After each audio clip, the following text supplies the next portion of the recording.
What's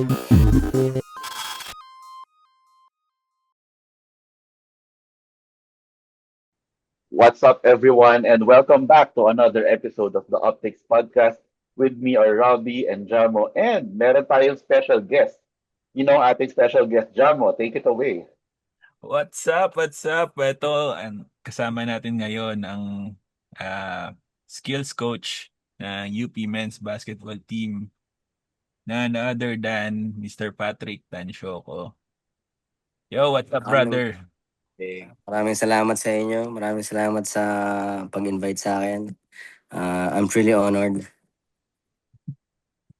Brother, Mr. medyo Better matagal na natin Basketball niluto himself. to So ngayon Medyo natuloy na po. So maraming finally. salamat. Kasi masyadong busy ka po ata eh. So thank you sa oras at binigyan niyo kami ng oras sa... ay, baligtad pala. Baliktad eh. Maraming salamat to. Alam namin, we're aware, lagari ka ngayon. Actually, ano, no, just before the recording started, galing pa pong abroad itong si Coach, no? So, salamat talaga at pinaunlakan mo kami despite the fact na lagari ka. So, Coach, before we begin, no, pakilala muna kayo.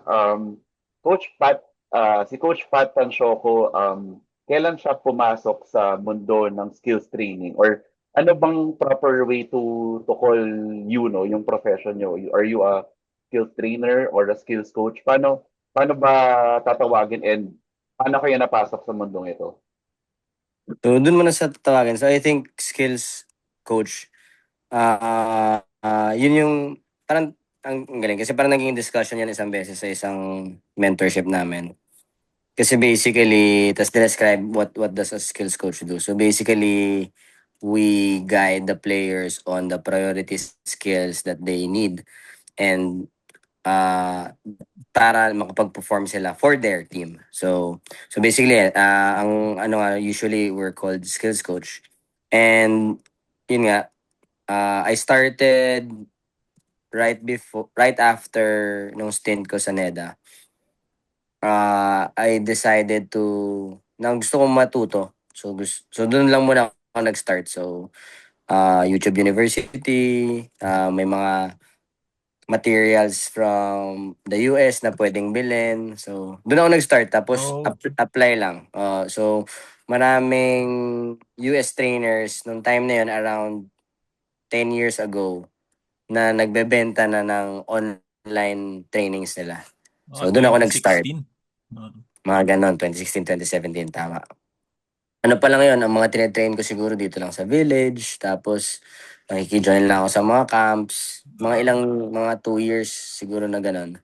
Tapos, yun, so basically online ang naging start, then apply lang ng apply sa mga, so parang nag-experiment ka lang din on what works, what doesn't work. Tinry ko rin siya muna sa sarili ko. So doon ko siya muna stinart. Sinubukan kong doon ko kasi na realize na totoo pala pwede ka palang gumaling if you train specifically for certain ano.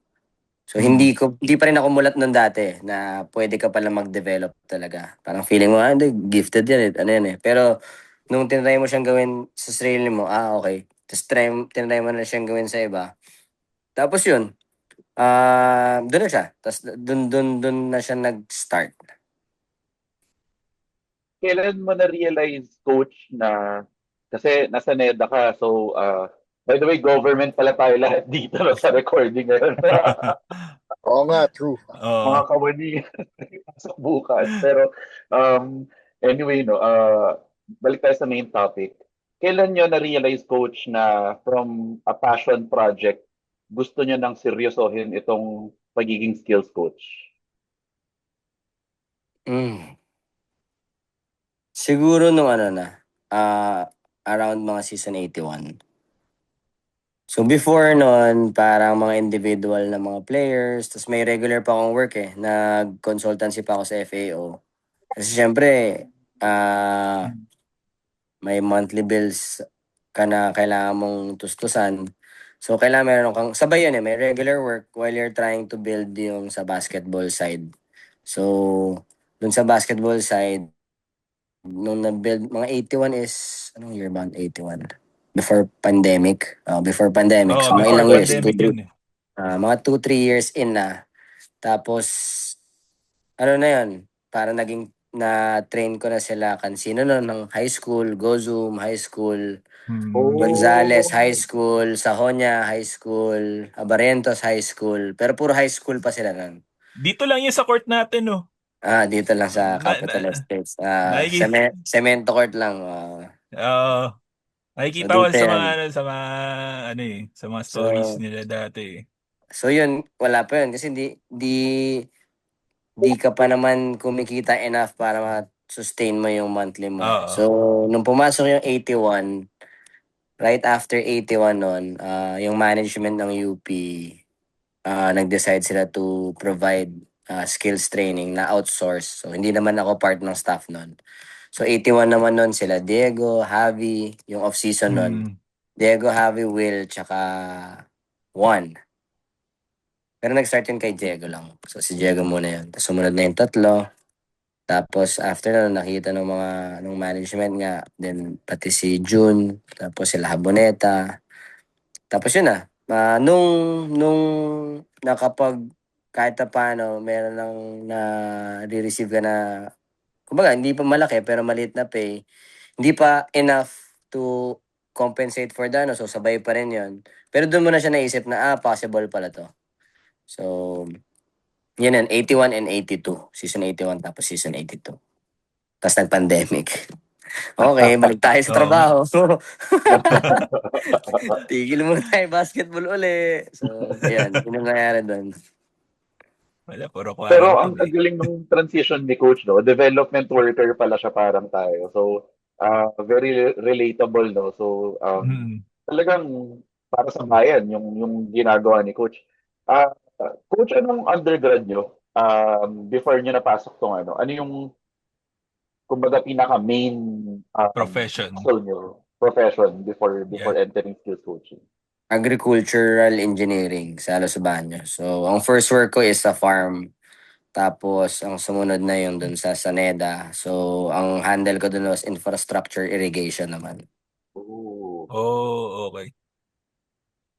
ang May galing. mga Very may mga cool. nakatrabaho din na sa NEDA before. Yan. Engineer pala siya parang ikaw, Jong, mga engineers. Yeah. Yan ang ano. Hindi ko naman na-practice masyado engineering pero mas na Mm. ko sa agriculture na part before I Agriculture. transition sa skills coaching. Before we move on, Coach, is there a part of you who is still involved sa mundo ng agriculture, or right now talagang full-time dedicated skills coach na kayo? Yun. Kahit na paano naman na umabot sa point na kaya nang maging full-time dito sa basketball. So, hindi na. Gusto ko, maybe in the future, pero hindi na as of now. Na talagang Focus right now, muna. ano na kayo, involved, focus na, heavily involved na. Okay, Coach, punta tayo sa mundo ng player development, no? Before we ask about the UP Fighting Maroons, just to get it out of the way. Maraming tao nagsasabi or nakikita kasi nila online yung mga fancy drills, yung gumagamit ng tennis ball, yung gumagamit ng kung ano-anong gimmicks, no, pag nagsa-skills training. Dexterity training, ganun. Yung mga dexterity training yan. Sa mundo nyo ba, sa drills nyo as a skills coach, ano yung tingin nyo na misunderstand ng mga tao about real player development, no, na tawag dito, ganito ba lagi yung itsura ng skills training, or ganito na ba dapat ka-fancy yung skills training, or marami pa rin kayong ginagawa na, shall we say, parang old school methods of skills training, or ano na nga ba itsura ng skills training ngayon, coach? I think yung mga minention ninyo is all part of the umbrella Mhm. of player development eh. So, each player naman kasi na is different yung mga needs nila. So, tama. Kunyari, yung sinabi kanina na using tennis ball, may time to use that, may time na hindi na yun ang kailangan mo. or may time na reaction ka, or may time na hindi na yung kailangan mo, may time na yung equipment na yun would help doon sa skill na kailangan mong matutunan. So, ano siya highly dependent on the need of the player at the time na yon. So, pwede nung bata siya, hindi siya masyadong magaling gumalaw. So, basically, ang mga focus mo were drills for movement. Nung medyo tumanda na siya, ang kailangan na niya is how to apply yung movements to the specific sport. So, pwedeng basketball, volleyball, then magne-next ka na, you have options of different situations. Nasalo mo yung bola, anong gagawin mo? Dinidribble mo yung bola, anong gagawin mo? Nasa loob ka ng paint, anong gagawin mo? Then doon ka na sa next level na you need to have decision making na kapag itong option ang binigay pag itong binigay sa akin ng defense, ito option ko. Pag ito binigay ng defense, ito option ko. Pero lahat 'yon is ano siya parang progression towards dun sa final need mo na kunyari makapag-decide ka of the catch or makapag-decide ka of the dribble or makapag-decide ka sa paggamit ng ball screen or makapag-decide ka pag binababa mo sa transition ng bola, yun yung main mo, then ibababa mo siya sa what are the skills needed to be able to implement those situations. Okay, so nagsisimula ang understanding namin doon sa sinabi niyo, coach, na parang you start with the basic, inaaral mo muna kung ano yung skills that a player has to work with, no, doon sa kung saan niyo siya nadatnan before you start the training, and then after that do you develop situational drills, no, tama ba, coach, and Progressing to magde-develop that. ka ng counter. Ah, Okay. Progressing to that. So for example, kunyari, kahit college player, kunyari na big man siya, ang daming pwedeng i-work on eh. Pwedeng yung jump hook niya, pwedeng yung pivots niya, pwedeng yung kung ano mang shots niya. Pero basically, pag big man ka, madalas you would rely on other players passing the ball to you. So kung hindi ka marunong sumalo, useless lahat ng kasunod na pinractice mo. So, tama. while working on that, or maybe you prioritize first the catching, ano lang to, parang sinobrang simple lang lang example, pero parang ganun siya. It's basically prioritization of what do you need to develop first. Hindi naman, wala namang, for me parang wala namang mali eh. Parang lahat naman yan importante, lahat yan kailangan. Ang tanong, yan ba yung kailangan niya nung time na yon?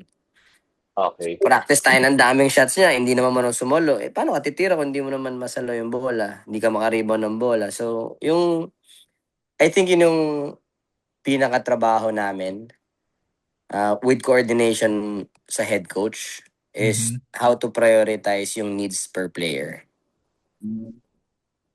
More Coach. of improvement muna dun sa weaknesses ng mga siguro, no? Ng player Weaknesses or yung needs niya needs. basic Yeah. na basic for the team. Yes. Robbie. Coach Pat, Yes, nagkaroon ka attorney. na, kasi nabanggit mo about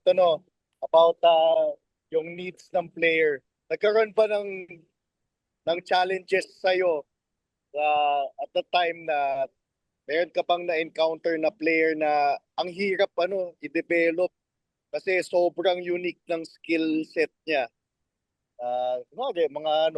Mga big man na tres talaga yung pinakauna niyang tira. Or something na mahirap i-develop. Nagkaroon pa ng challenges sa'yo.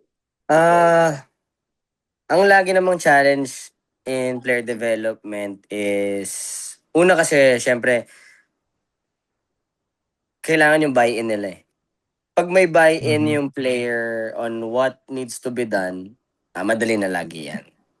Pero pag walang buy-in, kahit anong pukpok mo minsan, yun, medyo mahirap yung process of learning and development.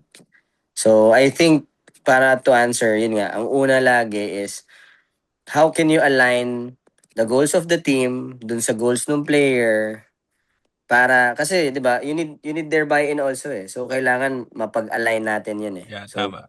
pag na-align mo 'yun, matutuhog natin both, 'di ba? Kasi you're doing it for the team and it would progress also dun sa gusto mo. So for example, yung sinabi mo na sige, big man na nauna niyang na-develop yung tres pero ang gusto ng team is yung sa loob. So basically, if we're aiming to win the championship, ano muna yung matutulong natin doon? Pero we're not saying that we're not gonna develop yung part na meron ka na. Siguro there's just a percentage ng prioritization. So pwedeng 70-30. 70, sundin natin yung sinasabi ni coach. 30% yung gusto mo. Pero a bulk of what we need to work on is ano yung para sa team. Hindi lang yun for UP in any laging ganun dapat eh. Parang ano yung mas kailangan sa ng team mo. Yeah. Kasi doon ka din makakuha ng minuto eh. And yun naman Oo. ang important eh, di ba? So, parang ang player, wala ka sa lineup, paano ka makapasok ng lineup? Nasa lineup ka, paano ka kukuha ng konting minuto? May konti ka minuto, paano ka makukuha ng rotation minutes? Rotation minutes ka, paano ka makukuha ng starter minutes? So, it's always, pero bawat step na yon merong hinihingi from you. So, akin yun, to answer, I think it would start with the buy-in muna nung player. Pag meron nun, it's easy. Okay. Coach, in the calendar, so na-mention nyo kanina, nagbibigay ng, kumbaga, homework, no, si head coach per player kung ano yung ina-expect nila na skills na ma-develop ng player. In the calendar year, for example, saan nagsisimula yung training nyo? May training schedule ba kayo sa UP? So we're just talking about UP muna, no? Meron ba kayong training schedule na at this time of the year, ito yung focus natin sa skills training, and then as the season approaches or in season na mismo, so merong pre-season, merong in season na iba ba yung training ng in season, and then ano ba yon after a season, nag-a-analyze ba kayo or nag-assessment ba kayo before the next year begins? May anong grind nyo in a year? So, hindi, ganda ng question kasi tama ka. So, i-end na lang muna natin. So, after ng end ng season, so of course, you analyze what the team needs, then you analyze what per player needs. So, basically, it starts with Coach Ryan eh. So, si Coach Ryan yung nag-splice nun usually. So, after niya splice yun, pipili ka ng top 3, maybe. Tapos, so discuss top 3. Bigla pa sa kay Coach Gold. Coach Gold pipili lang yan ng mga 1 or 2. Kasi wala ka naman talaga madadagdag na skill na magagamit natin hanggang season or championship na yung kumpiyansa sila. It's just one maximum of 2 skills lang yan. So, yun. Meron kang priority as a team, then meron din one thing per player na, ito. If we work on this thing, it would really help the team and it would really help him dun sa progress niya as a player. So, tama ka. So, sa off-season yun. So, it starts January January, February, strength and conditioning tsaka skills yan eh. Tapos March yan, nagsa-start ka na ng February may team practice ka na, pero March may mga games na kasi tayo yan eh, di ba? Ito March, April, ito na. Tama. So, mga preseason games ka na yan. So, mostly na yan, parang itatry mo nang i-apply yung mo. Kasi yun kasing last part ng development eh. You start with 1-on-0, then 1 against dummy defense, then 1-on-1, then 2-on-2, 3-on-3, then 5-on-5 in practice. Then yan na, tune-up games i-apply mo. Tapos, after tune-up games, so balikan mo, parang mag-assess ka, di pa niya magawa maayos, ano kailangan gawin? Ayusin nyo ulit, then ganun ulit yung progress. So, ending lagi, kailangan mo siyang i-try gawin sa laro. So, yun yung importance ng mga tune-up games. So, hindi lang sa skills, of course, when we're practicing our offense, our defense, so yun, nasa April ka na. So, tapos pagdating ng mga June, July, yan ay mga trips abroad eh. Tama. Tapos, June, July, August yan eh. Tapos wala na. Season na. Ang bilis. Pagdating ng season, tama naman yung sinabi mo. So, every time after a game, yes, the team analyzes the videos also. So, meron ka mga team needs din. Same pa rin. Mas mas fine-tuning ka na lang nun. Hindi ka na, you're not really adding new things. You're fine-tuning na yung mga things na na-develop niya or yung mga kailangan niya. Pero, wala na masyadong bagong dinadagdag kapag dating ng season. More on reps na lang. Reps Reps na lang. Maintenance basically. Oo. Tama. Maintenance ka na lang nun. Anong mas mahirap ituro, coach, na at a high level? Mechanics or decision making? Yung reads, kumbaga. Anong mas mahirap ituro? Yung for example, yung shooting form, how to shoot kasi marami yan, 'di ba? Of the catch, of the dribble, sa kung post player naman, how to initiate, how to transition into a hook shot, for example. Kung bibigyan mo siya ng kumpiyansang pumade away, pero parang wala. Si Cal Tamayo pa lang yata nakita kong gumawa ng talaga in our team, no? Pero, um, ano yung mas mahirap ituro? Yung mechanics, yung talagang skills mismo, such as shooting or handles or decision making, yung how to make, for example, the right decision, no? For example, when you're doing a pick and roll, for example, or papunta sa'yo yung defender sa close out, no? Ano mo titirahin yung close out, for example? Ano yung mas mahirap ituro dun sa dalawa? Babalik siguro ko dun eh. both, both, both things. Yung isa kasi, try ko isipin. Parang kung hirap, it's the same, tingin ko. Babalik ka pa rin doon sa yung gaano ka gusto nung player to learn it. So, kunyari kasi, mahirap mag-learn ng decision making kasi it requires tons of reps. So, yun lang naman siya kaya siya mahirap. Parang reps talaga siya ng ilang beses mo makikita yung sitwasyon na yun. So, maraming beses na yun sa 1-on-1, sa 3-on-3, tapos sa 5-on-5. Ibang-iba pa yung 5-on-5. So, ilang beses mo lang ba may experience yun sa 5. Kaya din si Coach Gold ngayon, gusto niya maraming laro eh. And minsan sinisplit niya yung teams para all the players would be able to get those reps for decision making. Pag dun sa mechanics, so, shooting na lang. For me kasi one of the hardest ang shooting kasi madaming kumbaga, nakasanayan ko na yan eh. Ayaw baguhin. Pero ang porsyento niya 20%. So parang it doesn't match. Ang baba ng porsyento mo eh. Okay, nakaka-shoot ka. Pero di ka shooter. Ano bang goal mo? So may certain hirap sila pareho to learn. Yung isa hirap dahil yan, I think pag nagde-develop ka ng something new, it's a habit eh. Or changing something, buy-in talaga eh, tas conscious effort. Yung kabila naman, I think, kasi pag decision making naman, so decision making kasi, i-guide ka lang eh. If ganito defense, ganito. If pag ganito, ganito. So, tons of reps naman yun. Tons of reps na nakikita mo yung situation na yun and you're trying to do the right decision. Tapos, minsan mali pa. So, yun lang naman yung mahirap dun eh. It's how to get those real, pwedeng practice reps, then game reps. So, when you look sa UP, no, when you look at a contender like UP, how much yung off-season work is about adding new weapons and how much yung kung ano yung magpapanalo sa team, no? Ilang porsyento yung mas nagfo-focus ka dun sa idagdag mo sa skill set mo? And ilang porsyento rin yung mas nagfo-focus ka sa ito yung role mo sa team. Ito yung role na sinet out sa'yo ni Coach Gold. Ito yung focusan natin ng trabaho this off-season. I think, yun, big chunk dapat lagi is for the team. So, siguro 70 to 80% of what you're working on is what the team needs. Then siguro yun, 20 to 30% is what you would want to learn for kasi minsan syempre, the players have their own vision for themselves eh. And syempre hindi naman natin pwedeng maging i-box mo lang sila doon sa ano. So, maski hindi mo naman sila kasama, tatrabahuin pa rin naman nila yan on their own eh. Pero kung if we will guide them, I think yun, a big bulk of course would be the things that the team needs.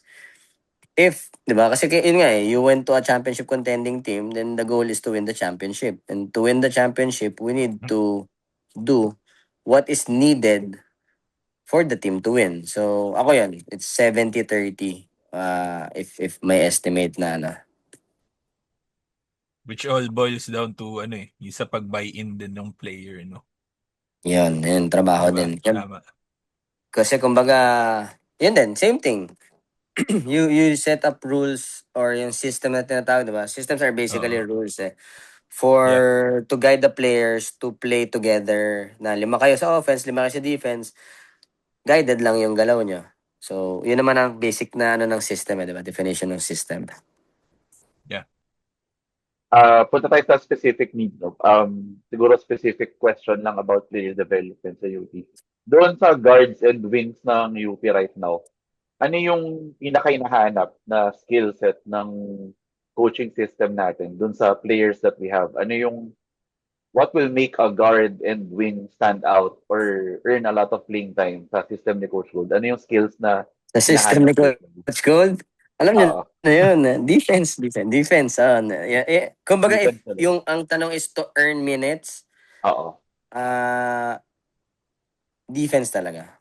No questions asked. Since nag-start kami yan, since season 84, to get your minutes, you don't really need to shoot ng sobrang galing. Of course, you should be able to shoot the basic shots. Pero Mhm. you need to be able to show that you could be relied on defense.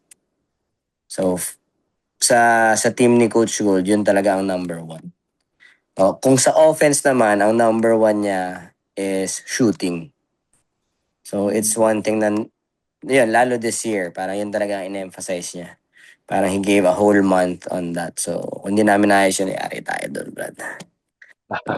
Hindi, ano naman yan? It's Ayos always, din naman ano eh. yun.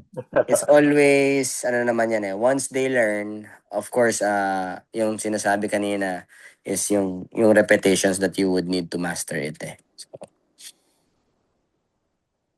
In fact, ano eh, napaka-consistent naman talaga ng ano, sa mga gusto ni Coach Gold eh. I remember season 84, 'di ba? Parang the likes of Harold, Jerry, they really started sa ano eh, as sa defense defenders. eh, as defenders. Tama, 'di ba? Tapos later on in their career sa UP, sila na yung naging primary option, 'di ba? So, Tama ka. ayun, 'di ba?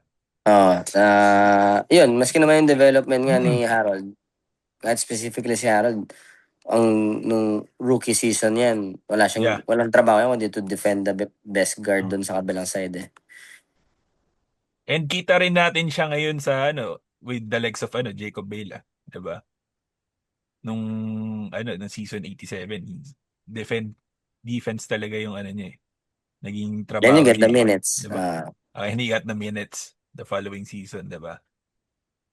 Tama. Kitang-kita naman natin. Among our wings and guard, coach, sino I guess yung who would take the Harold-esque leap, no? Nakita natin si Harold coming from season 85 to season 86. Doon siya tumalon ng ano, as actually silang dalawa ni Jerry, no?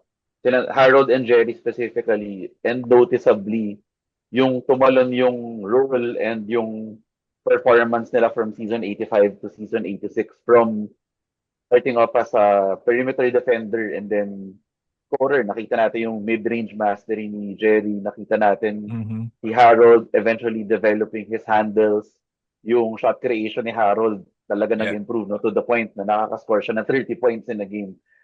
In our current lineup, sino yung nakikita nyo, coach, na magkakaroon ng ganong klaseng talon sa role among our perimeter guys? Ngayon at wala na yung Maroon 5.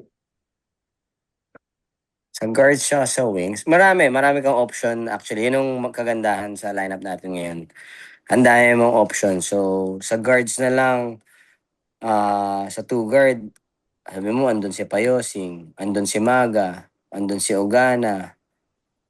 Sa wing mo, andun pa rin si Chico, Jacob, si Iniguez ngayon playing the wing. So, kumbaga, per position, tatlo-tatlo na yun eh. Baka may nakalimutan pa nga ako eh, pero kumbaga, those are, si Di Makulangan, andyan pa, si Elliot. Yeah. Okay din ang pinapakita niya. Tapos he has the length to play defense also. So, yun, makikita natin siguro ito, lalo to, may mga Asia Basket Games tayo against ano. Kasi, ano eh, ang ginagawa pa ni Coach Gol ngayon, naka-split up usually yung mga teams eh. So, to give experience din sa lahat. So, hindi mo pa makikita, hindi ko nga alam kung hindi makikita natin ever yun. Sa UAAP mo na makikita eh, kung sino talaga yung sa step up dun sa role. Kasi medyo mabigat naman din yung iniwan talaga na shoes to fill nung dalawa eh. And I think pwedeng hindi naman isang tao lang mag-fill up nun eh. It could be a, di ba? Two people doing what they are doing. Alam mo yan, not necessarily one guy yung Hindi siya 1 is to papalit. 1. Pwedeng, ano. Lalo dun sa offensive role, I think hindi ganun kadali. Kasi isipin mo yung dalawa na yun, 5 years dito sa UP. So they had 5 years to add one thing. Diba? Sobrang noticeable yun, lalo kay Harold, diba? Parang nag-start 3-and-D, then tama yung sabi mo, then nakaka-handle na ng konti ng bola, then had a mid-range also, then nagagamit na ng ball screen, then nakaka-drive na. So parang ang hirap sabihin na mayroong papalit ka agad doon sa ginagawa nila. Kasi yung ginagawa nila, they worked on it for years eh. Yeah. Doon sa bigs, coach, punta tayo sa bigs. Just a question, no? Nakita natin si Sean Alter, he played for the Gilas 3x3. Anong meron sa 3x3 game na unique aspect ng 3x3 game na nakakatulong, I guess, sa skills or sa reads na kailangan mo ma-develop for the 5-on-5 game? Ano yung skills ng 3x3 game for bigs especially na pwedeng transferable sa 5-on-5? I think yun, yung nabanggit kanina na decision making. Kasi, ang kagandahan sa 3x3 are given multiple decision making ng mabilis. Kasi pag 5-on-5, ilang seconds dito, tapos bababa, 24 seconds, 24 seconds. Sa 3x3, 12 seconds lang yun. So, offense ka, defense ka kagad. So, offense ka ulit. So, for Sean, I think the big help for him doon is decision making after a screen, after a handoff, when you get the rebound sa offensive rebound, what will you do dun sa bola. So, akin tingin ko yun, mas malaking tulong sa kanya yung decision making. And pangalawa, tingin ko, yung conditioning mo would get to another level dun kasi ibang laro ang 3x3. You play at a super fast pace dun. So, siguro yun yung dalawa na pwede niyang mag-gain doon sa pagsali sa 3x3. Tsaka yun nga yung reps nga, yung reps Live mo reps ka sobrang na. sobrang dami nun eh. Kasi sobrang bilis ng laro eh. Tsaka live yung reps Oo. mo. Yeah. So, mabilis kang nagde-develop usually. Di ba? So, dati nga may mga gumagaling, laro lang eh. Di ba? Kasi laro ng laro. 3x3 si ano ngayon si Migs pati si LA. Oo nga pala, may 3x3 Di UAAP ba? pa pala. Oo. Kailan ba yun? Baka itong April. Itong Na sila. Nag-media day na sila eh. Oo.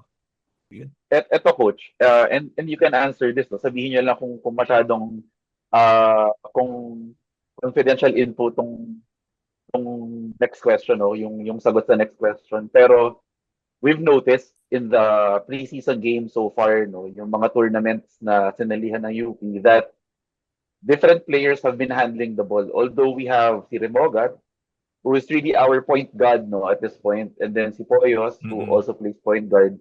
Actually, the ball handling duties are distributed. Minsan, even when Remogat is on the floor, si Bailay nagbababa, si Pre yung nagbababa.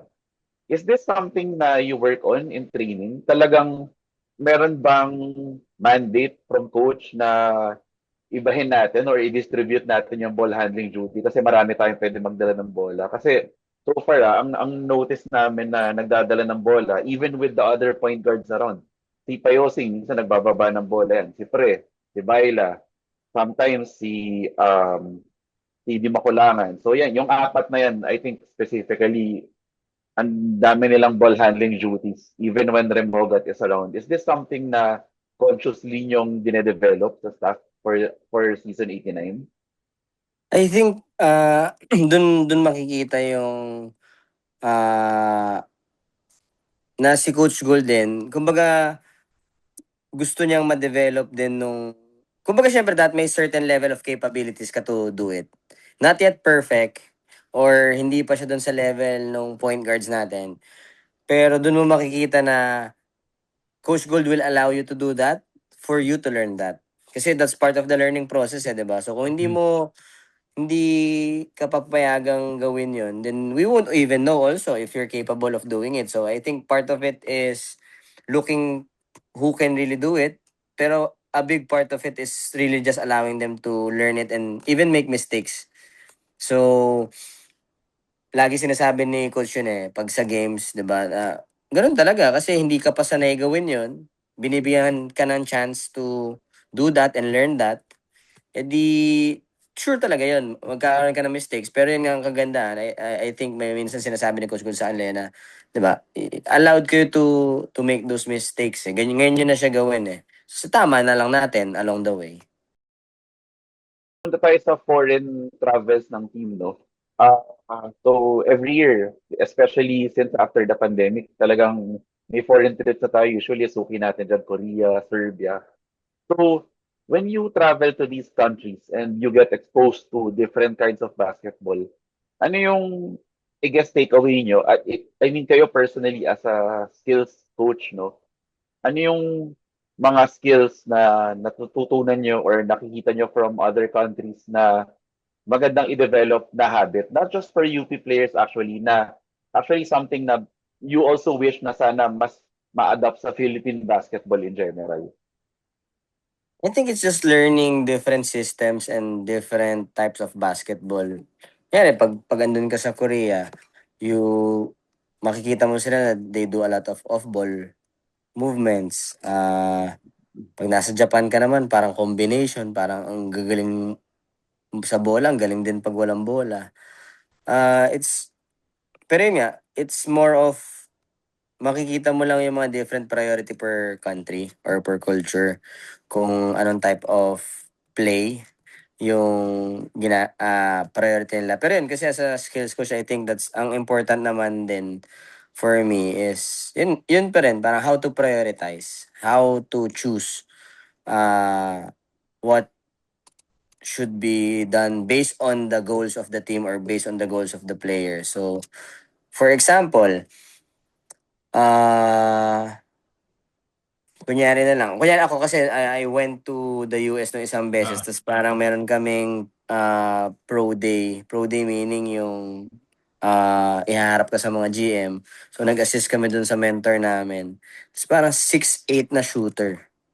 So parang imagine sa NBA, two-way player, meaning nag-G League at 6'8" na shooter. Ito yung capability na kaya niyang gawin. I think sometimes it's yung mamumulat ka lang na, yun yung level na kailangan habulin. So ito ang kailangan natin gawin. So for example, sa Korea, sa team nila Carl, meron sila dun parang everyday they need to shoot 800 shots ba? Parang ganun. And you need to make 70, 75, parang ganun. Or Yeah. parang may ganun sila Yung sa Grabe. US, yung ibang, yung isang coach doon ng player siya, he was doing 1,000 shots a day. So, alam mo yun, kumbaga if we want to get to that level, so, di ba sinasabi, mga Koreano shooter, kaya sila shooter kasi they get a lot of reps So, yung mga ganong bagay, parang magandang realizations yan. We're working hard but we're not working as hard. So, kaya, di ba, sometimes we fall short. So, ngayon, meron ka lang idea na, okay, if we're gonna work, then we work. We should work the same way as them. Magandang as a follow-up question, coach. Ang ganda nung sinagot niyo, no? And as a follow-up question doon sa if we're not working enough. Do you think skills training in the Philippines in general can catch should we work harder or should we work smart? Is it a question of working harder or working smarter? Yung I guess siguro for not just for UP, no, but for Philippine basketball to catch up sa mundo, no, sa the rest of the world. Is it really a question of working harder or working smarter or a bit of both sa tingin niya, coach? I think yun naman talaga siya. Ako naniniwala ko parang whatever you want to, it always mahirap siya talaga lagi. So, you need to so for example na lang, yung mga pro players natin, kanyari sila Carl, sila Maymay, sila CJ, they're training at least 3 times a day. May team practice yan. They do their extra skills. With or without a coach, may routine na sila. Then, nagbubuhat pa yan. So, that's at least 3 na agad. Then, you need to monitor your nutrition. Then you study your games pa after game. So kumbaga, hard work talaga siya. Then papasok na siguro din yung work smart. Then how much work do you need to put in for each? Kasi kumbaga, limited time ka lang naman in a day. So ano yung programa mo? Tapos doon na papasok yung sinasabi mo. Anong programa pag off-season, pag pre-season, pag in-season. So doon na papasok yung paano isa-strategize ng mga coaches, how much work to put in doon sa amount, sa time na yon. Pero I think lahat for a normal athlete na nga lang, kumbaga if you want to get to the next level, ito, ano pa lang to, KBL pa lang pinag-usapan natin, hindi pa nga NBA to eh. 'Di ba? How much more yung mga doon. Pero syempre, they have a different advantage. They have the advantage of height, they have the advantage of genes. So tayo, for us to get to that level, sa mga height natin ng mga 6'5", 6'6", then I think we need to baka nga double time with, kasi gano'n naman pag mas maliit ka, dapat mas ano yung trabaho na ibibigay mo. Ito question, coach. Since Excuse you've me. worked you've worked with our bigs, no, sina Kyle Tamayo before, and then now you're working with sina VJ Pre. Do you think, and of course you've also worked with si Francis Lopez though when he was here. Ano yung siguro ano yung skills na kailangan matutunan ng isang 6'5" o 6'6" na Pinoy player? Katulad ng isang Kyle Tamayo, isang Francis Lopez, isang VJ Pre, na would make them world class, no? Would make them qualify for the KBL. Ano yung hinahanap ng KBL team sa isang 6'5", 6'6", 6'7" na Pinoy player na skill gap? Kasi if you also agree with me, no, na it's really skills and not just yung raw athleticism that would make a Pinoy big or a Pinoy forward get minute, get a contract abroad sa Korea or sa Japan. Ano yung siguro hinahanap? Is it better handles, just shooting, or a mix of those skills? Siguro number one pa rin is, can you defend yung ipapabantay sa'yo? So if you're playing the 4, can you defend the 4 sa kabilang side? If it's a slide ka nila sa 3, can you defend the 3 of the other team? So I think priority-wise, number one is being able to defend the positions that that you need to defend. Siguro yun yung minimum. Then siguro next is shooting. Lahat naman sila yun yung siguro kasi ganun siya eh. Parang kailangan ng team. Pero yun din yung kailangan mo when you go to that next level. So for example, siyempre, 4 ka. Kaya mo magaling ka sa loob. Then next mo, can you be a stretch 4? Stretch 4 ka na, can you play the 3? Diba? So ano bang pinakamadaling i-translate pag you're at 3? Diba? Shooting. Then kung kaya mo na ng off the catch, then can you attack the off the catch? We're talking about offense. Pero I think number one pa rin yan. Defense ang unang tinitingnan nila dyan. So, for example, si VJ. Would he play the 3 or would he play the 4? Baka undersized 4 siya pagdating sa pros. So, kailangan, siguro, kaya niyang, kasi, for example, almost same height sila ni Javi. Javi's playing the wing and the guard nung nasa KBL siya. So, yun. Si Javi, yun yung, parang, may time na hindi nakakalaro si Javi doon. Minimum na kailangan niya is to play defense first bago siya tinra sa offense. So may minimum standard. Same with CJ when he was a rookie sa Meralco. He wasn't getting any minutes. Kasi hinihingan siya ng minimum standard lang na defense. You don't need to be, alam mo yun, sobrang galing. Pero may minimum standard na hinihingi yung team mo eh. Can you defend on ball? Can you defend off ball? 'Di ba, can you react pag nag-rotation? So, yung minimum na kailangan ng team, kailangan magawa mo man lang. Kasi kung yun nga, hindi mo magawa, paano ka itatrust nung coach mo? Eto, coach, punta tayo sa mabalik tayo sa UP, no? Since nabanggit nyo na rin sina Javi, sina CJ, sina Carl.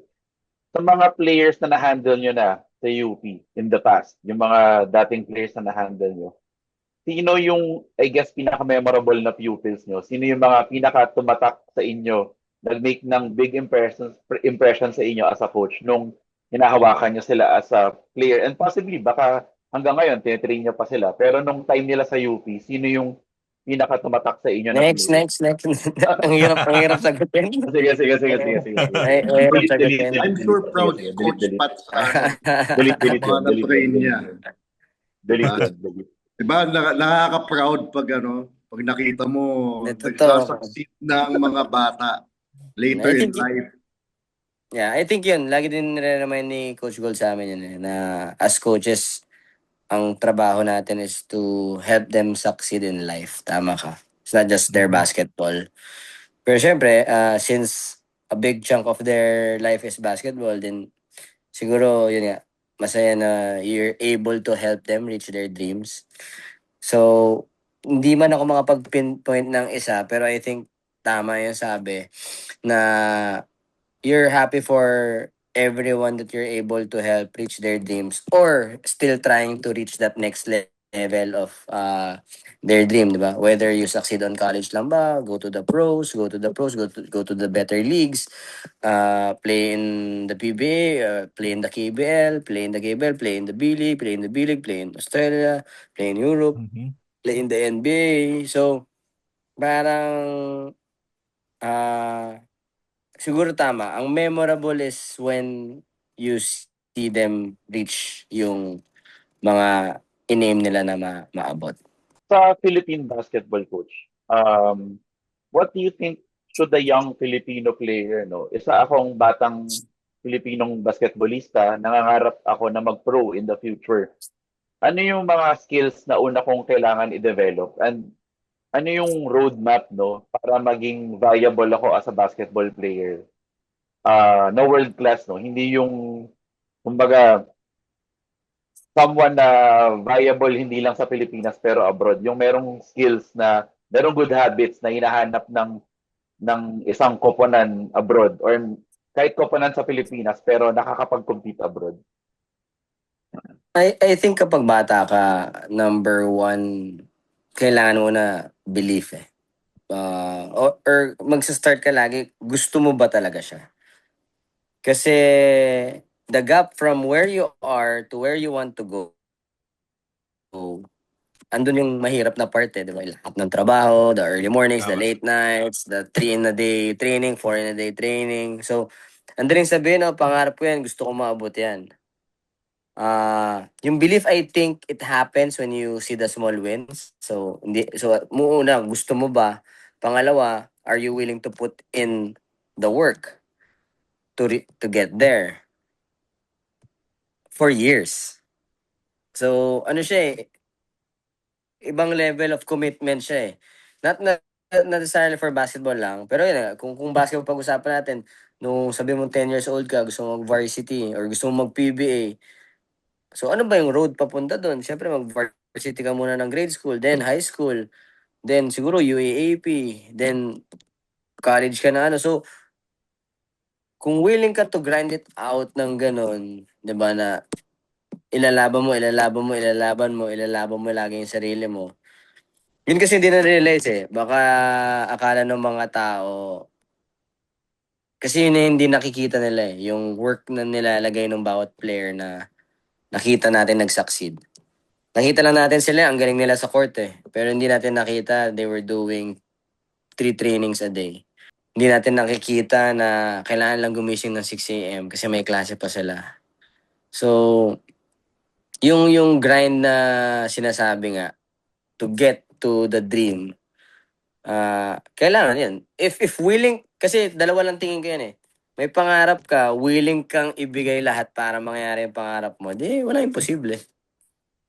Kasi tingin ko wala naman talaga imposible as long as you know and realize, di ba? Tama yung sabi mo, yung blueprint. So dati, Mindset ayan, ba? mindset, di ba? Yung blueprint, ang hirap lang kasi dati, for example, kunyari NBA, kasi wala pa nakakarating sa atin eh. So it's Mm. always something na ano pa rin siya eh, question mark. Pero for example, last year when KQ was may mga nakakapag Summer League na, 'di ba? Pero ang tanong ba doon, can you can we sustain that? Kunyari, bakit NBA pinag-usapan natin? Eh wala nga tayong mga Division 1 players. bakit di muna yun yung i-goal natin? Wala pa nga tayong player sa Australia, higher leagues. Wala tayong player sa mga Europe leagues. So parang, sige, Mhm. pangarap natin yung NBA eventually. Pero how do we really get there? And it's yung ibang level of work nga siya na kailangan willing ibigay ng player. Yes, very good point, no? Actually, ang ganda nung sinabi niyo, Coach. Aside from having to want to put in the work para marating yung level na gusto nilang maabot, no? Ang ganda nung sinabi niyo, Coach, tungkol dun sa bakit hindi mo natin itry abutin yung Division 1, especially EuroLeague, no? Ang dami siguro nating players na pwede, kung tutuusin yung mga best players natin, kung hindi man makapasok na NBA, possible route yung EuroLeague. Kung inisip lang din ng mga tao na magpasok tayo ng player doon, Mhm. no? That's something attainable. Kumbaga, aim for the low-hanging fruit muna. Yung next lang, yung next realistic Next level level. lang. So, Oo, ang galing kasi nung nangyari, 'di ba, na-open up yung Korea, na-open up yung Japan. tama. Ano bang next league doon? It's China, Australia. Yan naman yung mga liga mas matataas sa atin eh. Yeah, pero wala. Pero yun na yung next mo. So, sana yun yung ano. Ang mahirap din kasi minsan when you're a pro, yung syempre big consideration ang salary. So yeah. sometimes yun din ang hindrance. So, hindi naman ganun kalaki kasi ang ano sa Australia. Sa China, oo, baka. Pero sa Europe, if you're not, Ayun, wala ka yun sa, lang. example, pag sa Europe ka, if wala ka sa top division, yung salary mo hindi rin ganun ka-competitive. Mas mataas pa ata sa Kibel or sa B-League. So, may mga ganong factors eh. Ngayon siguro, because of the NIL, magandang option ngayon ng NCAA Division 1. Pero dati, you go to NCAA Division 1, ikaw pagagastos, hanap ka pa ng sponsor mo. So, ang Yeah. dami ding hindrance eh. Ngayon baka, mas madali. So, sana, this coming years, yun kasi, yun yung next level naman talaga dapat before you go to the NBA. It's the Division 1 level. So, sana mas maraming from the Philippines that could be able to play there also. Ayan. Before we head to the last set of questions, no? May mga questions ba kayo, Jamo and Robin? Saan nabibili yung shirt ni Coach Pat? Dyan lang yan sa ano, tabi-tabi. Dalaw po kayo sana, Dili Mall. Yun. Ganda ng shirt ni Coach Pat eh. Iconic words, 10 seconds to play. The immortal words of Nico Ramos. Grabe. Galing nun.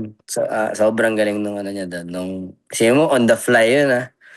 On the fly niya. 10 seconds to play. 36 years without championship. Ang galing nga. Ang galing sobra. Ayan nila, nasa t-shirt mo ni. Di naman naniningil ng royalty si Nico Ramos din. Hindi, mabait si Nico. Kaibigan niya yung nag-design eh. Si Finn ang design. Taga-UP din, UPLB. Nice. Coach Pat, kung papipiliin pa kayo ng isa pang iconic moment in UP men's basketball history, maliban sa kung anong nakalagay sa shirt mo, what would it be?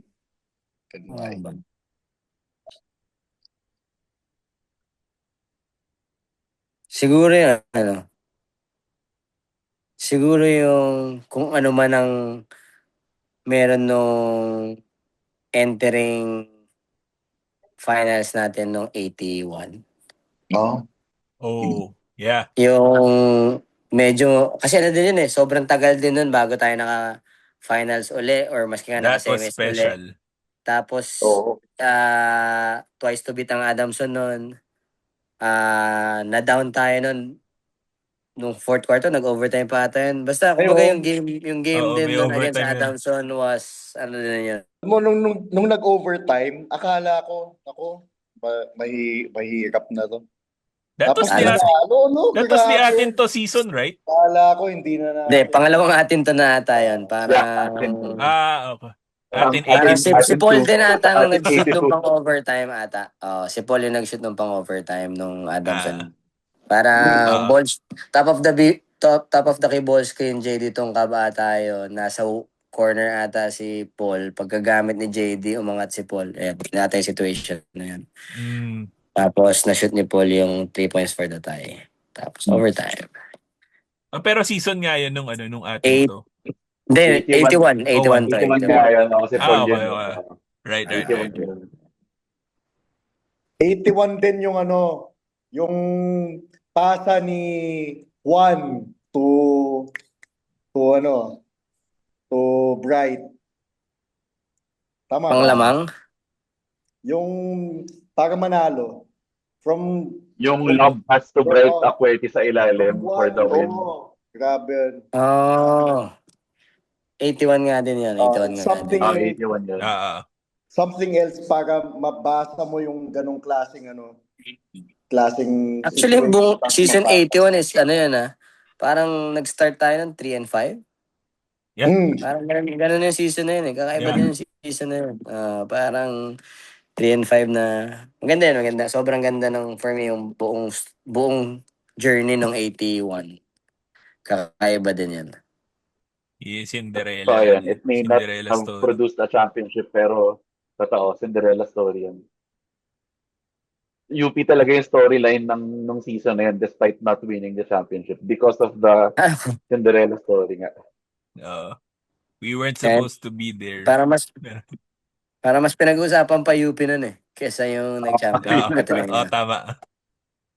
Ang pinaka-memorable scene nun nung Game 2 after natin matalo sa Game 2 ng finals kasi nandun ako nun live, all the reporters after matalo ng UP, tumugod sila kay Coach Bo. Kay Coach Bo sila nakatutok kahit na nag-champion yung Ateneo. Yun yung naalala kong scene nung finals na yun. Coach Pat. Ayan, yes. Ayan, sino ang mo? Goat Maroon. Hirap. Hirap. Pwede mo naman sagutin, no? Pwede mo ba sagutin? Okay lang naman ako hindi. Ikaw. Hindi, pero kumbaga kung resume lang. Kumbaga, achievements lang. No doubt, kagulangan ka kasi 2 championships, game winner, finals MVP. So, ilan lang silang 2 championships eh. Si Terence, Harold, Jerry, Maymay. Silang 4 lang. Tama. Tapos ang may individual award lang doon si Maymay. So kung kung achievements lang, I think as of now si Maymay kasi wala namang in the history of UP na may 2 championships eh. Tama. Maski yung mga nauna. So I think siya ang kasi maski si Malik isa lang. Si Carl isa. Tapos mythical. Imagine ako nagstay si Carl. Kaso hinog na rin kasi siya nung 85. He's too good. He's too good. Oo. And actually, speaking of being too good, to stay in college, si Francis Lopez din dito. If he had stayed for season 88, baka naghalimaw talaga siya. Anong tingin niyo, Coach? Maghahalimaw? Wala, yun. Parang import yun si Francis eh. Natitake for granted lang natin kasi parang he makes it look easy pero he's averaging 60 or 65% field goal. That's unheard of for a wing or a 4, diba? Parang top ka sa 2-point field goals. Ganun kataas yun. Alam ko parang ganun yung numbers Yes, parang sobrang taas. Tapos nakita ko yung regular season. he rebounds the ball, 'di ba? Tapos he defends. Tapos he can shoot. So parang siya parang may import ka na nawala eh. So hindi natin pa rin malalaman bilog bola pero malaking bagay na kung andun pa rin siya. In fact, shooter na nga siya ngayon. Nakikita ko yung highlights niya eh. Winner on din niya talaga yan. So, sana ma-invite nga sa Gilas eh. Grabe. For me, parang din siya, 6'6" wing. Diba? Athletic that could shoot. Willing naman dumipensa yung bata. So, sana ma-invite. Oo. Coach? Speaking of Francis Lopez and Gilas, just a follow-up question. Ano yung skill that Francis needed to add the most siguro para maging Gilas talagang kumbaga international worthy? Ano yung what was the skill that he developed na allowed him to transcend, no, or to upgrade from a college star to an internationally viable player na pang Japan, and also at the same time, like you said, no, na dapat na kunin na sana ng Gilas. Ano yung skills that you worked on in last year's off season na which is the reason why ayun iniwan niya tayo ng so soon. I think hindi lang yung skill eh. I think he learned how to play basketball. Kumbaga, he learned how to play proper defense. He learned how to play with for other guys in the court on both offense and defense. Kasi tingin ko, if you're that big and you're that agile, hindi nga skill ang una mong kailangan eh. Kumbaga kahit wala pa tayong dinagdag, ang kailangan niya matuto maglaro ng tamang basketball eh. Kasi, di ba, he came from high school. Oh, from high school yan, nung kinuha natin siya basically, di ba? Mm. So, raw talent lang siya na he could get away with not playing together. Kasi ang laki niya, athletic siya. Pero pagdating mo sa college, hindi pwede. Kumbaga, hindi ka pwedeng liability dun sa pag off-ball ka or pag on-ball ka. So, I think yun, babalik pa rin eh. Pag sa international, kailangan kahit pa paano marunong kang dumipensa in a system eh.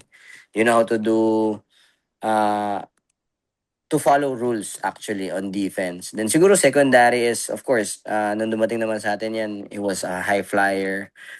And if you just add shooting there, then it would open up lalo pa yung driving niya, di ba? So, if he could really work on that more and tumaas ka ng around 35%, then maybe, sana, di ba? I think you'd be very suitable to play for the national team. Mhm. Ang ganda nung sinabi niyo, coach, nung pinoint out niyo, no, just going back a bit do sa sinabi niyo kanina.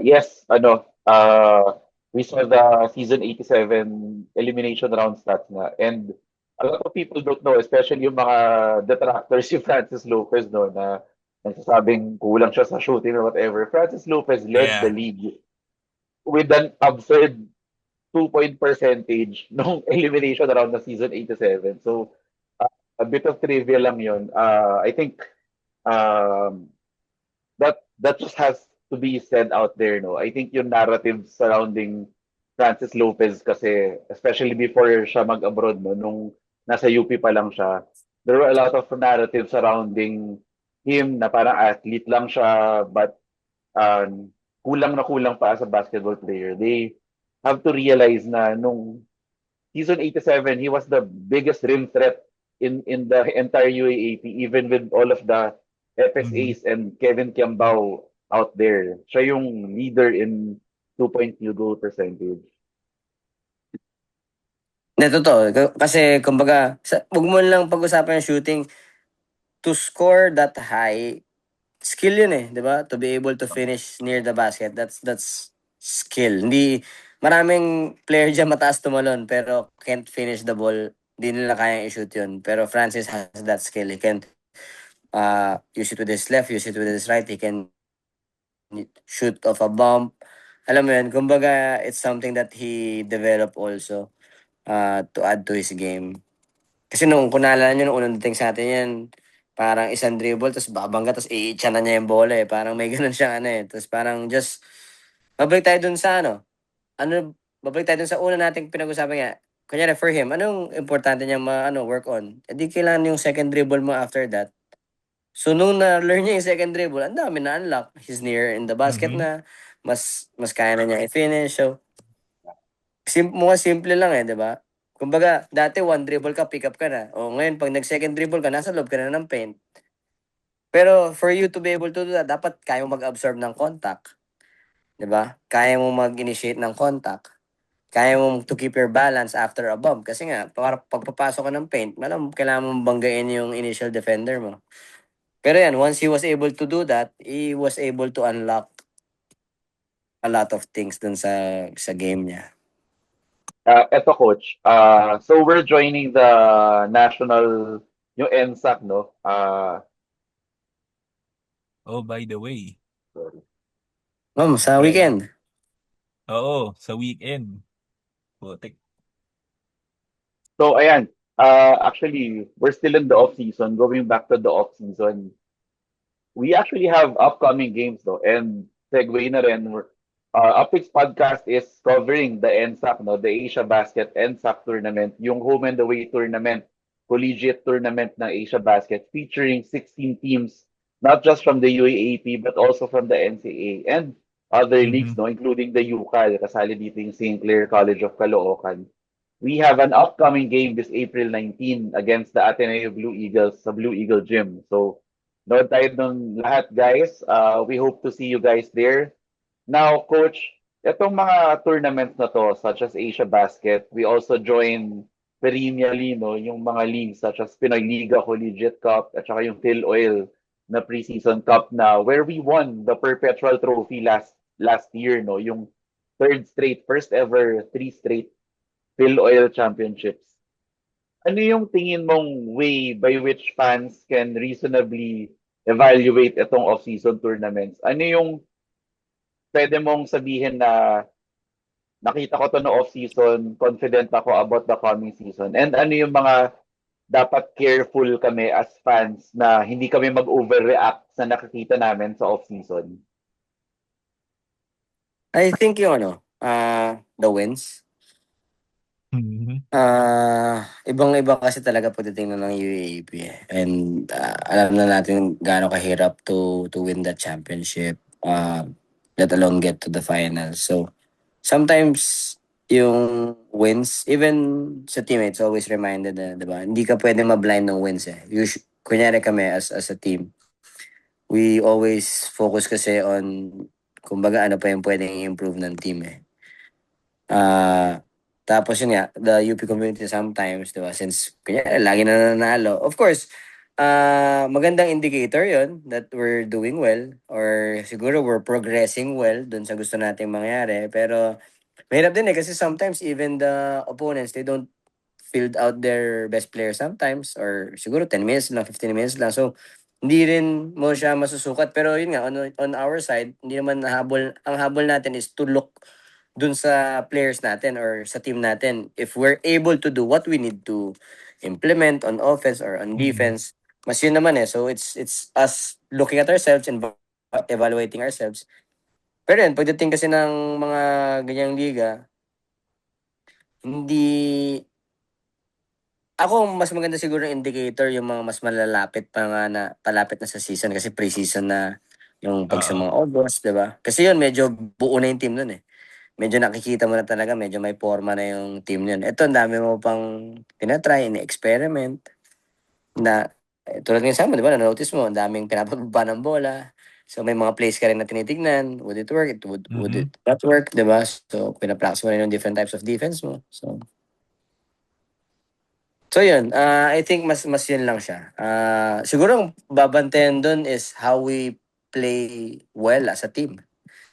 Ang isang magandang tingnan, akin na indicator siguro for us to look if we're have a chance Chemistry. to win the championship. Oo, are we playing good together on defense? Are we playing good Mhm. together on offense? Diba?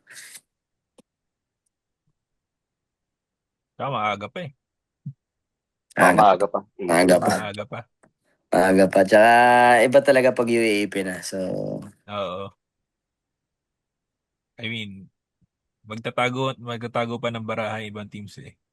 maski Totoo. naman sa atin eh, parang Same. we're not really, kaya din tayo may mga, abroads, di ba? Doon mo Oo. gagamitin yung mga ibang place, ha? Yeah. Oh, ganda ng insight. Ganda ng insight, Coach. Pero tama yun, So, tama yung napansin ni, Joma. Joma, Tama. Jamo, Tama. Jamo. Ah, yun. Malamang ganun. May mga teams na hindi rin nila man nilalabas lahat Mm. eh. Tayo din minsan mapapansin mo, isa lang Oh, di tinatakbo rin tayo natin. naglalabas eh. So, kapag matagal ka na nanonood ng basketball, minsan napapansin mo na rin, ba't yun ulit Oo. yung play? Ba't yun lang yung tinatawag nilang play? So, di ba? Yeah.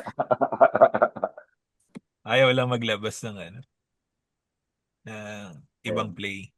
Pero maganda naman doon, parang we're able to learn decision making naman doon sa play na Ah, yan. So, Thank you, Coach. Ang very insightful yung mga answers na binigay niyo sa questions namin. May questions pa tayo, Jamo and Robbie, before we close our episode, our segment.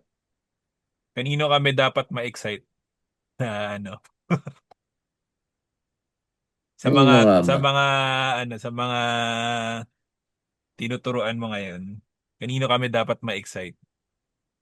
Parang lahat kasi, yun nga, kaya ang hirap din mag-pinpoint ng papalit eh. Kasi parang lahat as a very strong, masipag, ever since naman, parang yung culture na na-build ni Coach Aha. Gold is that everyone has a chance kapag magsipag ka. So everyone is Aha. doing their own ano din eh, maski ako, I'm excited to see who's able to perform sa UAAP. Ako talaga yung UAAP. Yeah. Ibang usapan kasi parang if you're able to do the things that you worked on sa UAAP, then that's something that would stick with you for your whole career. Kasi iba yung kaba sa UAAP, 'di ba? Oo. Iba eh. High stakes game na yun eh, 'di ba? Pabangko ka or hindi ka mabangko, makakaminuto, hindi ka makakaminuto, 'di ba? Lahat na yun. Kumbaga, every win counts, yung pressure of winning, yung pressure of getting to the semis, to the finals. Wala na, halo-halo na. Sa dahil pa nanonood. Pati bayan talaga, may camera, may TV. Iba eh. Yeah. Iba yung In, pressure. So, in short, sa, manood ka na lang. very exciting kasi kunyari pag manood ka ng preseason games or ganito mga Mhm. tune-up games, hindi mo din alam kung sino ano eh. Kung sino, wala ka mapipinpoint na one Oo. player that will dominate the ball or dominate the scoring. Wala eh. Madalas iba-iba eh. Ayun, di naman ang gusto natin as a team eh, di ba na. Mhm. So, di ka mapagpina. Kumbaga, halos lahat ng mga bago natin is exciting to watch. And even yung mga ano natin, syempre parang veterans natin, mga second year, third year na, di ba? Pero lahat sila, kasi lahat naman sila is trying to, yun ang exciting part siguro. Sino man line up? Ang dami natin ngayon eh. Kaya nga. Lagi naman tayo marami. Pero at ang first season na parang hindi mo pa sure na parang dati dalawa lang or isa may makakat. Ito parang 21 ata tayo ngayon or 20, parang, Yeah. lima kaagad. So, Yung sino ibang yung team lima na dyan yun? sa Asia Basket, 2 column lang yung mga pangalan eh. Tayo, 3 ata, Tatlo. 4. Nasa 21 ata, 22 tayo eh. So, ang dami din. Nasa low 20s nga. Parang Oo. 20 or 22 nga. So, Ayan. kita-kita lang sa Blue Eagle Gym, no? Yes, sa April 19. Yeah. Coach, maraming Oh, salamat at pinaunlakan nyo kami. Ang dami namin natutunan, not just about UP basketball, pero about Philippine basketball and also how to aspire, no? How to build our careers. Hindi lang for basketball players, actually, yung mga lessons na in-impart nyo is for anyone who aspires to anything in life. So, maganda yung message na in-impart nyo, Coach. And yeah. before we go, may mga shoutouts ba kayo dyan, Coach, or mga gusto nyo i-plug sa ating mga listeners? Wala, lang. Please watch our games. Sa akin, lang daw, may 2 home games tayo dun sa Asia Basket. Yeah. I think for the people, I think the team is asking us to wear maroon. Yun. Mhm. Yun. Maroon. Wear maroon, guys. Kasi di ba, para team, para ramdam mo talaga yung yung home and away. Yeah. Let's feel the VTC. Yun Tip yung the maroon. VTC, guys. Wear maroon. Siguro naman pwede Ang tanong mag-ingat. dyan, paano tayo magkakasya dun sa VTC? Ayun na nga. Standing room only. Actually, Lahat. actually, Coach, Standing ano room ba lahat. magiging itsura? Kaya Oh, nga eh. Magandang tanong na, yan dyan mo. Ano magiging itsura? siguro naman pwede nang mag-ingay sa VTC dahil game naman talaga yun. Oo naman. Oh, kailangan Barta mood tayo. Kailangan kaya natin mag-cheer para sa UB Fighting Marines. Yeah. Yeah. putik, siksikan tayo dun. Hindi naman kasing laki yung venue ng like Blue Eagle Blue Eagle Gym, or, di ba? di ba? Hindi naman siya kasing laki ng ganun, pero Pero Yeah. aircon Nakakatawa. sa BTC, di ba? Aircon ng No, BTC. malakas ang aircon Ah. sa BTC. Yun na nga, Oo. yun lang kagandahan, no? Hindi tayo may initan doon. Oo. kung marami tayo, baka di kayanin. Yun lang. Alam mo, naglalagablab na fans ng UP. Di ba? Ayun, very exciting kasi parang ito atang first preseason league natin na formal league format talaga na Oo. would finish in a few weeks. Mm-mm. So Really, medyo oo. iba na rin yan. Parang yan na yung kasama sana, parang next level type of games na yan eh. Diba? Mm-mm. Totoo. Kaya puro collegiate yung yan. Walang mga panalay people dyan. Yun na. Di ba? Yun na nga. So yan. Looking forward to our games sa VTC. Yes.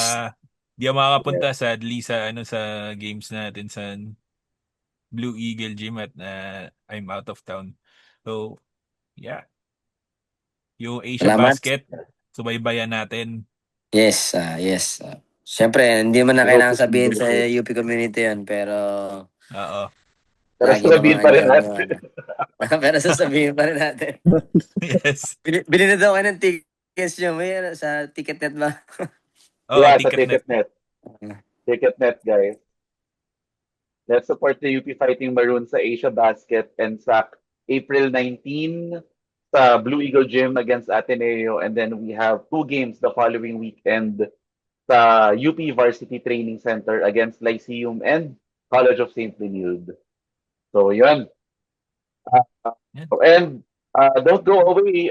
Magtatapos ang this part of our recording for today, no? But meron pa tayong susunod na follow-up episode. Abangan nyo, guys. We'll be doing a full preview of the UP Fighting Maroons sa Asia Basket NSAC 2026, as well as discuss the UP Women's Volleyball team.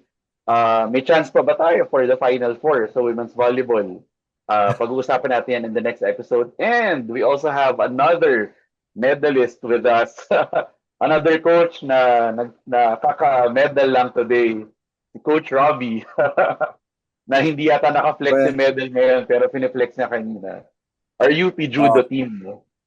Ayun, no? Ayun, no? Congrats. I'm proud of my boys and girls. UP Men's Judo Team, UP Women's Judo Team. Parehong first runner-up. Congrats. Congrats to the UP Congrats. Men's. Tulad ni Coach Pat, proud ako sa mga Oh, hirap na yan. tinuturo- Parang early mornings Sarap. din yan eh, di ba? Oh, 6 a.m. ata, 5 a.m. ata yung mga yan eh. yes. Yeah. Nakita siguro ni Coach Pat. Maaga yan. Maaga yung mga ensayo. So, congratulations. Tuloy-tuloy lang. Yan. Yan. Okay. Dito magtatapos ng ating episode and see you in the next one. UP Fight.